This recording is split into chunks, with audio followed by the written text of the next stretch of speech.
Listen, people, I like Nintendo too. They're literally being the villain in every movie right now with what they're doing with their patents, and it's driving me nutso. I always have to do this little context. I'm a video game lawyer. None of this is legal advice. This is just for information. They've realized that the USPTO is bad at this, and they're abusing the system by bombarding them with absolutely asinine patents that should not be being approved. And I don't know why the USPTO is approving them. And all it's going to do is create like complete uncertainty in the market to what's allowed. And no one's going to want to take them on. If we go to the next one, which is the one everyone's calling it the summon patent, like the summoning Pokemon mechanic patent. Look at the prior art. Let's go down. Other publications. Pokemon RPGs 101, the Pokemon Company. That's all they filed. They said nothing else has ever been done like this except for when one time we talked about Pokemon. They're saying there's never been a game before this that has summon mechanics except for themselves. That's complete baloney. How is this getting approved? I literally don't understand how any of this is happening. This one here needs to be deleted right now because it's just, I throw out a sub character. If an enemy character's there, I can tell it to fight. If nothing's there to run around, I can tell it to run over there and it'll get into a fight with somebody else without me having to press another button. That's in so many games that we have a prior art issue. It's an idea, first of all, so it shouldn't have been approved for that, in my personal opinion. Not legal advice. It has prior art that would stomp it. This exists in games prior to this.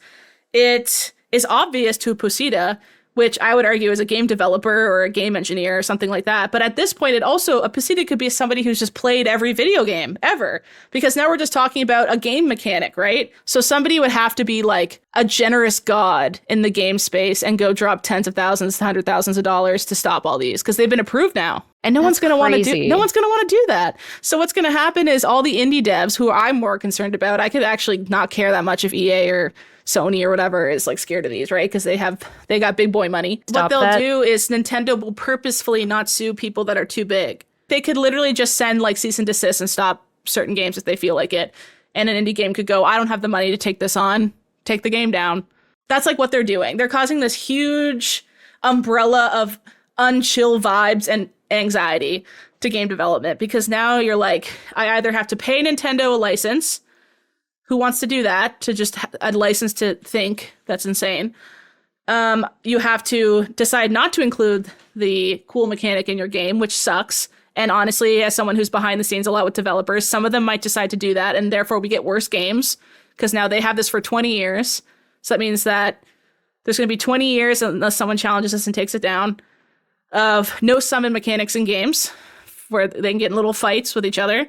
They could decide to just release anyways and cross their fingies and hope nothing happens, which is what probably a lot of devs will do.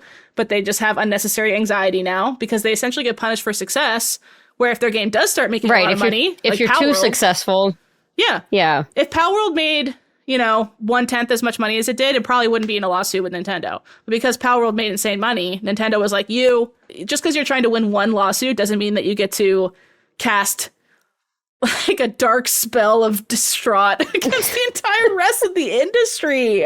Nintendo also does really fun stuff. Like Pokemon comes out soon. I don't want to be a Debbie Downer. Like I get it. Pokemon's exciting. I love when a new Pokemon game comes out. But I truly think that if any other company was doing this, that the internet would be up in arms, and Nintendo gets a pass because they're fun. I need people to be more mad about it. I know sometimes you hear law stuff is happening in the game space and you're like, that sounds confusing. This is really bad. This will now affect the way I talk to my indie clients moving forward. I might have to start saying, are you nervous about patent mechanics? Do you want to talk about that? Which I historically have never had to do. But we're getting to that point where they're getting so generic that I think we have to start building that into our legal services we offer. Patent searches for game mechanics. Yuck. This was just a clip from our Patreon exclusive podcast called Bonus Pod. If you support MinnMax on Patreon at the $5 tier, you unlock Bonus Pod each and every week. Haley McLean is joined by cohorts to talk about whatever they want. It's kind of the sister show, the companion show to the MinnMax Show podcast. So there's even more content in here. Also, we take calls from members of the community, and we can really dive into the weeds on stuff. So if you want to more than double the amount of podcasts from MinnMax every week, support MinnMax on Patreon at the $5 tier. Thanks so much.